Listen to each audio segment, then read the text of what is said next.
I'm Jonathan Decker, licensed therapist. I'm Alicia Decker. And this is Couples Talk, where we have a real-life couple, happily married couple, on our show to talk about the struggles and challenges that face us as married couples.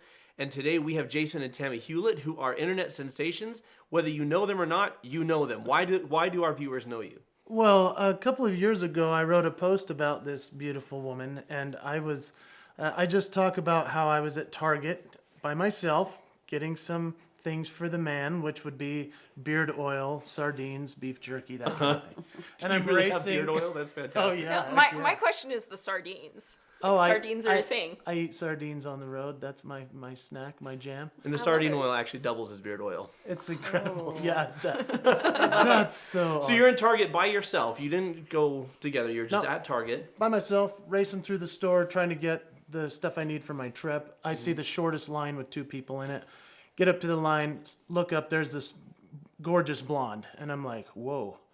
And then I went, oh, that's my wife. I did not even know that she had come to the store. And she's just rifling through, getting her coupons, doing her thing. So you're checking her out, maybe feeling a little guilty about yeah. it. And like, I'm married, I shouldn't look, but I can't stop looking. And then suddenly... I felt so embarrassed that I was like, I'm attracted to that woman, and then I was like, oh, it's my wife. And so then I was like, hey, sexy mama, and I'm trying to text her to get her attention instead of saying something, because there was a person between us, and she was up at the counter. Yeah. So she didn't look up. She's just getting her coupons, talking to the person. And this was a few years back, so, no masks. I was just like, maybe I should jump up as a raptor, because that's what I do for the kids at home. And I'm like, hey, honey, it's me. Ah! I didn't do that. That would definitely be a win. That would be like fall in love again. Yeah. As the woman between you, like, puts the little divider in between her stuff and you up there as a raptor, like, I'm not taking this home with me. That's so funny. So I just kind of stood back and just watched her, and I thought, man, what a beautiful woman. Not only physically am I attracted to her, but she shines this light, and she was making the person smile that she was talking to, and I just sat back and watched her. Yeah. And I went home and Did you ever get her attention, or did she just leave Target? She left. Oh yeah, I never said anything. She just walked out and drove away. Yeah. And so I posted, because I'm a romantic, Yeah. Posted a long post on Facebook that was just a free-form written post. So if someone hasn't read it, they're not going to see it because it's not a video. Yeah. But I wrote, I'm embarrassed to admit this, but I think I cheated on my wife today. Let me explain. And so then I wrote all this experience out and ended it with, it's nice to see the light that others shine in our lives so that we can be grateful for them in our lives. Yeah. And it went kind all of over falling the in world. love with your spouse all over again. And you were saying, like, in 3 days it had, like, how many views did it just exploded? It had over 40 million within less than a week. Yeah. And it's estimated around 100 million so far. Is it still on Facebook? Oh yeah. Okay, we'll post the link. It's pinned to the top of my page. So you can check it out. But I remember reading that and thinking that was really sweet, and I'm a romantic too, and I thought, man, I wish I'd checked out my wife it would be Costco, right? I'm a Costco shopper. And because I really want viral posts, like, I am nonstop checking out women at Costco, hoping it's her. Just to... That's very funny. So you're the cheater. Yeah. Not if it's her. Okay. That's right. But otherwise, I walk out of Costco doing this a lot. So, anyways. That's very funny. So this goes viral, and there's a huge response to it. Most of it positive. Why do you think it? And some people not so positive, but that's being on the internet, right? That's going to be the comments to this video today. Why do you think it resonated? So actually, let me ask you. So Tammy, this thing explodes, and you said you were completely just unaware that was even happening. Yeah, I don't check Facebook a lot, and I know that he's a romantic, and he's always posting sweet things. Yeah. And I do see him eventually, but this one I didn't have any idea about. And his brother came over for lunch or something one day, and he commented on it, and I said, "What are you talking about?" And he said, "Are you kidding me? You don't know about this post?" Yeah. So then I was filled in on it, and by then it had circled the world. And I think what caught most people's eye, unfortunately, was I cheated on my wife today. Well, Unfortunately, fairness, but I think it's it was a good hook. tagline. It was a great hook. People it was were like, a great what hook. happened? Yeah. So I think that reeled people in, and then they were just really amazed at the end of the story and the message that it had. Yeah. And like Jason said, a lot of women tagged a lot of husbands. Yeah. So maybe that didn't go over too well with some husbands, but I think it did. It got a lot of momentum, and it just had a really great message. I think if you're doing husbanding right, a lot of men are going to be ticked off at you. Right? And a lot of my friends' husbands are ticked off at Jason. Yeah. They like him, but it's always kind of Jason. Oh, of course Jason did that. Of course, because he's doing things right. So I want to circle back in a moment to the concept of falling back in love with your spouse, because one of the reasons we wanted to have you on, and one of the reasons we wanted to do this segment, is the simple fact that people look at healthy, happy relationships, and you were saying there's a certain assumption that goes along with that. Yeah, that you have a healthy, happy relationship because there aren't challenges, or you have minimal challenges. And the truth is that there's just as many challenges. It's how you deal with them, Right. As individuals, as couples. But it is something that you have to work at. Yeah. I think another layer of that is people assume like, oh, well, happy couples have challenges, but they're external. Right? Like the couple is solid, the couple's happy, they don't fight, they don't argue, they face the world and their challenges together, and they're an inspiration to us all.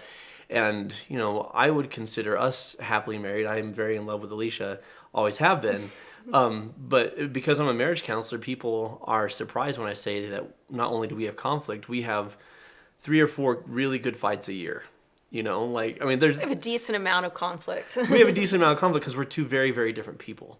And a lot of our struggles actually are internal because of that differences, but I know it's also been huge for our growth. So I want to come to this topic of the cycles of marriage, of maybe the strain and resentment or growing apart and then falling in love all over again, and how to do that intentionally. But first, you are more than a Facebook post. So tell us who you are and tell us what you do. Well, I have had a career as a performer for 20 years. And so started my career as a Ricky Martin and Elton John impersonator in the same show.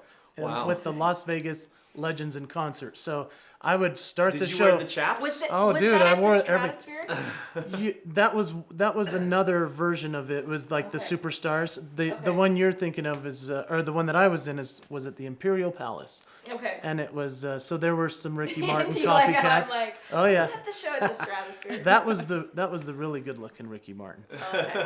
I grew up in Vegas. Okay, yeah. So I would open the show as Elton John. And I'm too tall to do this Elton John impression. I'm 6'2". Yeah. And so I would come on the stage and do the la la la la la la, and then I'd come back a few acts later between the Tom Jones or the Whitney Houston impersonators, and I would be then Ricky Martin, which at the time I looked pretty spot on with the leather pants and the cool tan, and I was living La Vida Loca. Yeah.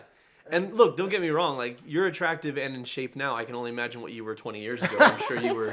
Well, thank you. No, I was always fighting it to get in that shape, and they would tell me, "Hey, you gotta stay in fighting shape." I mean, it was really tough, but yeah. I looked really delicious. Yeah, well, especially in Vegas because there's buffets everywhere. So you took your career as an impressionist and as an entertainer, and you've transformed it into something where you are lifting and helping people. Tell us about that. Yeah, so not only going from entertainer, impersonator, but then transitioning into one-man show of doing all of these impressions and comedy. And I did that for years until now I've become a speaker, author. I help people find their voice. Yeah. Actually doing my impressions, I say we all have our signature moves, our promises to share that with the world. And so what's neat about this young lady is that when we met, I had no job. I was living in my parents' house and working in the basement on all the voices, so I met her at church and I'm like, that's the girl I want. And so I chased her down and we knew each other for 9 months before I asked her out. And she was already successful. She already had a good job. And I'm in the basement like, oh boy, hi everybody, I'm Mickey Mouse. I'm just like this weirdo, and I'm trying to convince this very impressive woman to go out with me, right? This reminds me, there's a Seinfeld where Jerry tells George he needs to start telling the truth with women. And so he walks up to him and he says, "Hello, I'm George. I'm 40 and I live with my parents." And the woman takes interest in him because he's telling her the truth. That's very similar in this situation. But she supported us for the first few years of our marriage because I was trying to be Ricky Martin or Elton John or do this act that was either I had a big opportunity in Vegas or Myrtle Beach or Philadelphia, wherever they sent us. And then the rest of the time she was making a living. Yeah. While I was like, I'm going to go get a gig. What were you doing? At that time, I was with Fidelity Investments, working in discount brokerage. Yeah. And then I worked with Wells Fargo. So I had the the stability. I brought home a paycheck every other week and had insurance. And, we were launching his career. So I was, I knew his potential and I knew what he could do, but it was a little touch and go those first. Anytime I watch an Adam Sandler movie and I think, this isn't real life, like goofy men boys don't end up with gorgeous, accomplished women. And then I pause and I think, or okay, no, this is fine. Or can we? We did. Good job, man. But at some point you got to make good, right? Like that's the. Yeah. And he did. Eventually it worked out, right? But it was a struggle, obviously, for the first few years. I mean, as I'm doing county fairs for some peanut brittle and then doing a church thing or a youth thing and trying to string together a career as a one-man show. Yeah. Eventually it turned into an opportunity to make a living. And she was like, well, I can be your manager or I can quit my job. I can do whatever. And so, yeah, we've just hung out ever since. So you are his manager. I was his manager. Yeah. We tried that. We tried that, and we've learned what works and what doesn't work in our marriage and working relationship. But yeah, when we didn't have kids and I was still working, his career was taking off, and he said, "I need help. Like, I'm going to hire somebody." And I said, "Hello, I would love to quit my job." So, and I always knew that he would make great things of his talents. So Yeah. So I quit and I started making the phone calls and taking the phone calls and booking the gigs and traveling with him, doing his sound. So I was his right-hand woman. But it didn't last. So let's talk for a moment about being in business together, because we are in business together. And frankly, that's generally the source of strain between us, is our differences when it pertains to business.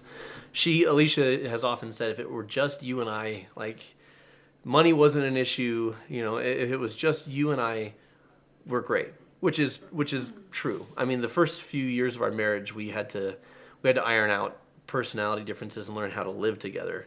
But the catalyst is always the job or the children. It's always those outside stressors, but everybody has them. So if you're comfortable with it, I would love to hear what happened when you were his manager and you say we learned what worked for us and what doesn't. What does that process look like? I think what worked was when there weren't all the outside distractions. Like, as soon as the children came along and there were other responsibilities for me to really, take care of, it was just too much. And I felt that I wasn't doing what he needed anymore because I had a lot of other distractions. So I think, like you said, if it was just, those first 5 years of our marriage, it worked great. It really did work great. And we traveled. I went everywhere with him and we traveled together and it worked great. But then once we started having kids and there were those other responsibilities and distractions, it was just too much. And I felt like I couldn't do what he needed done. Yeah.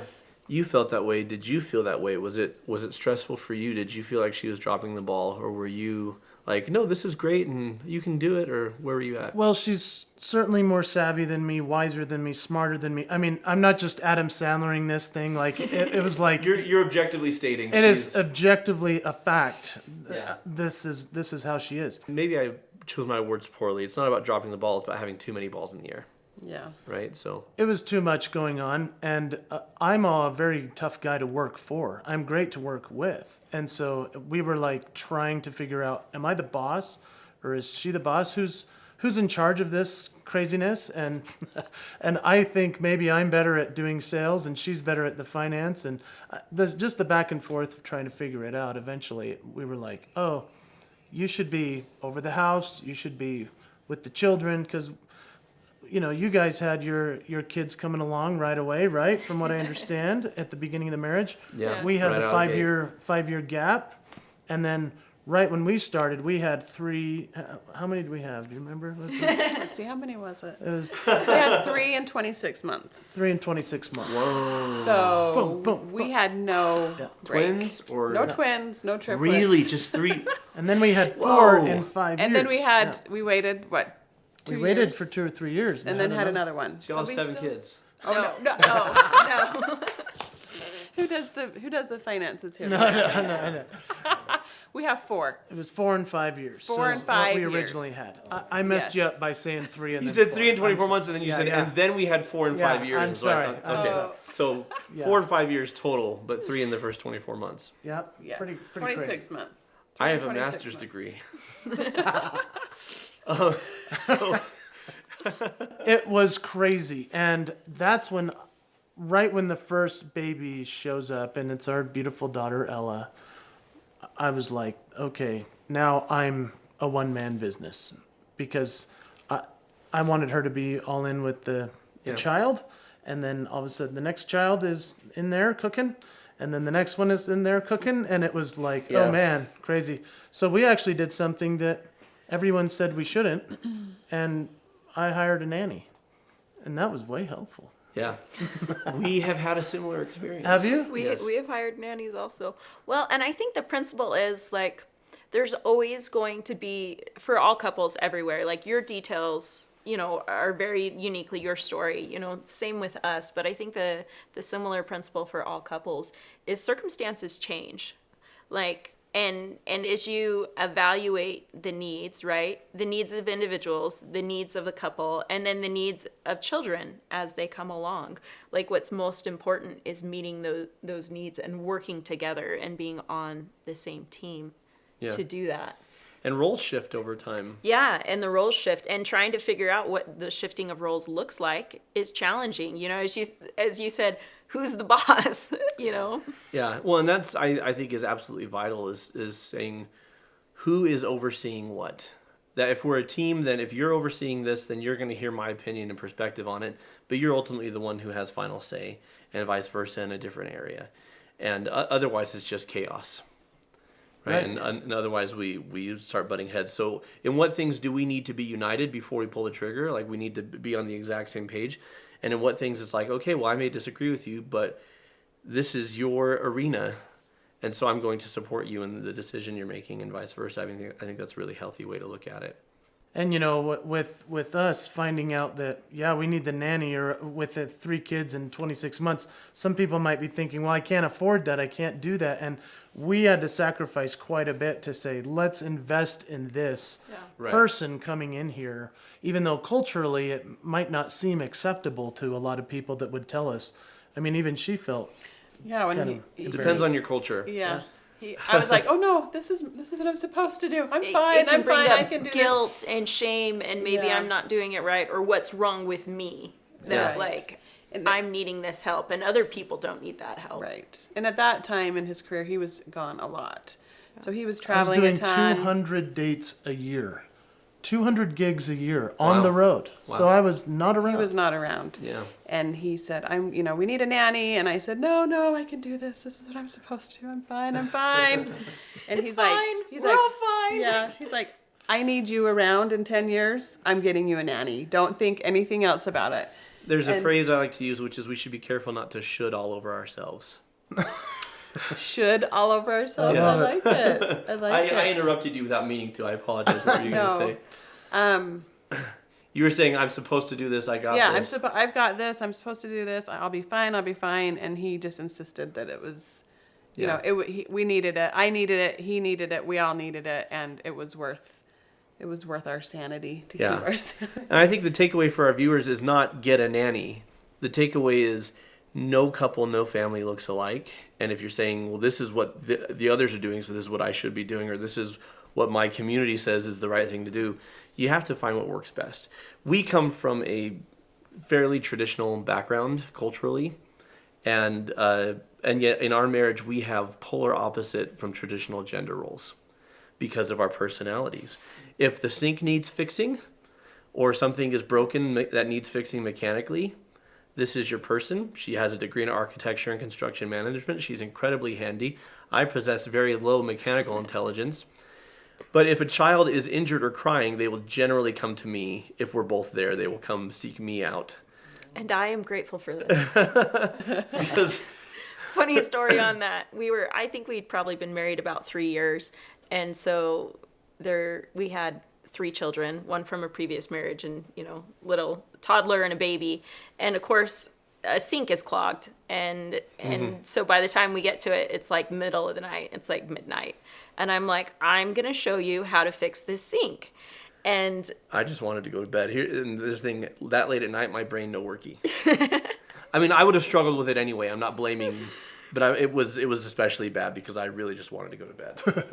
as many of us sleep-deprived parents do when something's clogged. Anyway, so I tried to show him how to fix this sink, and it didn't go well. And I'm quite sure the middle of the night was not the time to be doing that, in hindsight. Yeah. But it was also a pivotal moment for us because I realized I had enough patience to raise our children or to teach him how to do things. And right now the priority was raising our children. And so I took care of the things that I could take care of, and then I hired the rest out, even though I was capable of doing it all, the strain that it puts on a person of doing it all. And I didn't expect him to be something he wasn't, which, was a handyman or mechanic. Or This is all very interesting because very familiar. It's very the same. In our home, she does all of that, but when the kids are also injured, they come to her as well. And so I don't even know my place anymore now that you're saying this. No, I'm in charge of the... Yeah, no. Kids, go away. Go to your mom. No, I'm the business guy in the house, so I'm the breadwinner. I used to want her to do the finances because she's smarter at it. Then eventually I was like, I need to just do that. Yeah. Because she's the one that's hanging the picture, fixing the sink, fixing the kids up. And so I said, I think it comes down to roles and goals. Yeah. Is what my friends, the Glickmans, call it. They say, what are your roles? What are your goals in your family? And do we communicate enough to know who's in charge of what? Yeah. Yeah, and if something's not working, ask yourself why. Is it because the wrong person's in the role, or is it because, well, we would both struggle with this, and this is your role? So, like, there are times where I've asked her how to do things. She's like, your YouTube search is as good as mine. And I'm like, okay. That's a great line. I'll look on YouTube and like, oh, here's how to do this. Okay, that's fine. Yeah, I've got a similar thing. I am the impressionist of the family, and so I'm the one who's over here like, hi there, kids. This is Kermit the Frog here with Sesame Street News. We are here at the house of the third little pig where the big bad wolf is preparing to blow the house down. Mr. Wolf, can I have a moment of your time, please? That's what I do. Right? So I think it's usually the dads who figure out who do the voices. That's funny. So I want to thank you. I want to circle back to I have more maybe, but I want to circle back to what you were talking about before, the target line, and when you saw her and it's not like you had fallen out of love, but it's like you saw her with fresh eyes, right? And so this concept of keeping love alive through, is it fair to say maybe falling in love every day over and over, or how would you guys describe keeping it strong? Yeah, I would say just falling in love over and over every day is the right way to say it, because I wake up every day and I look at her and I go, I'm pretty darn lucky. I mean, but you have to acknowledge that. You have to actually think that rather than just like, well, it's another day, we're slogging through. Right. I'll see you later kind of a deal. But if you wake up and go, man, I am so lucky. Like, what happened here? And what can I do to foster that? How can I have that continue, right? Yeah. Whether that's I'm going to get the kids up today because I want her to sleep a little longer because I know she had a hard night. Just that simple of a thing might just be a way to continually fall in love. Does that make sense? Yeah. Tammy, what would you say? Yeah, I think just taking the time for each other and doing those things that you know are important, like we try to do a date once a week. That doesn't always happen, but we have that goal. And if it's in the middle of the day, since he works at home, we can go to lunch together. Just keeping each other forefront on our minds and not letting all the other little distractions take over. Especially the little distractions that are called children. Yeah. And not to say they're not important, of course they are, but this is the nucleus. This is the most important part. And so we've never let that shift. And that can. And we've seen it happen with a lot of our friends and family. And so it's like, how do you keep this as number one and them as still a part of family, but we love each other first? Well, and it's worth acknowledging that, it take both spouses, both partners have to buy into that dynamic, right? Yeah. Because when you have just one spouse focusing, like one spouse giving, one spouse thinking of the other, meeting the needs, it creates an imbalance, and then the spouse that's doing the giving might go, well, what's wrong with me? Well, maybe I just need to give more. And having been in non-healthy marriages, I know that dynamic. And so that's where, trusting yourself and your journey and your voice, no one else can tell you, here's what I need, to show up in a healthy relationship, and recognizing, because there's definitely a safety aspect, right? Because you can absolutely have that beautiful, nurturing marriage if both individuals are showing up in their best to do that. But if you have an aspect where you don't, you might be married, but you don't really have a partner. Yeah. That has to look different. Selfless Sacrifice is a virtue that can become a vice, right? If it's one-sided. I think for me, I tell this story to my therapy clients sometimes of two people walking down the same sidewalk, same day, and one person says, the sun is shining, it's bright and beautiful, the birds are singing, it's so lovely, what an incredible day. And the other person says, it's too bright, it's too hot, and I wish those birds would shut up. Right? Same day, same circumstances. That to me is confirmation bias. You see what you're looking for. And if you are looking for the good in your spouse, and if you are looking for the things to appreciate, and you are treating them accordingly, you, more often than not, reinforce and get more of that behavior. And oftentimes, we all have things to work on. We all have things that we want our spouse to change. But there's also a dynamic of, I know if there have been times where I've had harsh feelings towards Alicia, it's usually how I'm perceiving her and how I'm choosing to see her. And I get caught in the space of, well, maybe this happened that hurt my feelings. And now I just stay in this gear of the negative. And when I pull myself out of it is when I start to see things the way you see them. How lucky I am, how fortunate I am, how blessed I am to have her as a wife and have her as a partner. And that's all on us. What gear do we land in, Beautifully said. Yeah. And I would also add to that is part of keeping the promise to the marriage. That's what it's about, is just saying, how can I see what I'm perceiving, and can I shift that so that I can see where they're coming from? Yeah. Especially if I'm giving, and I start to feel that imbalance is a little bit out of line, then I might say something like, hey, this is what I need.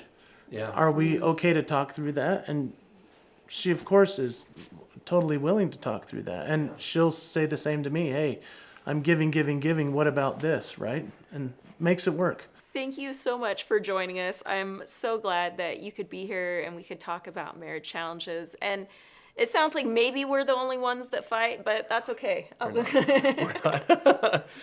We want to thank the Hewletts for joining us. We're going to be with them again talking about stresses when work has to shift dramatically, which I think has happened for almost all of us during 2020, 2021, what that does to a marriage. For now, though, we want you to check out this video, 4 Tips to a Healthy Relationship. And if you are liking what we are doing, please like, subscribe, tell your friends, because we are here to lift and support you in your journey. When you've had challenges in your marriage, what has helped you? Please share with us below. Here at Mended Light, our mission is to help you heal and grow to be the very best version of yourself. So keep shining. We need your light. We'll see you next time.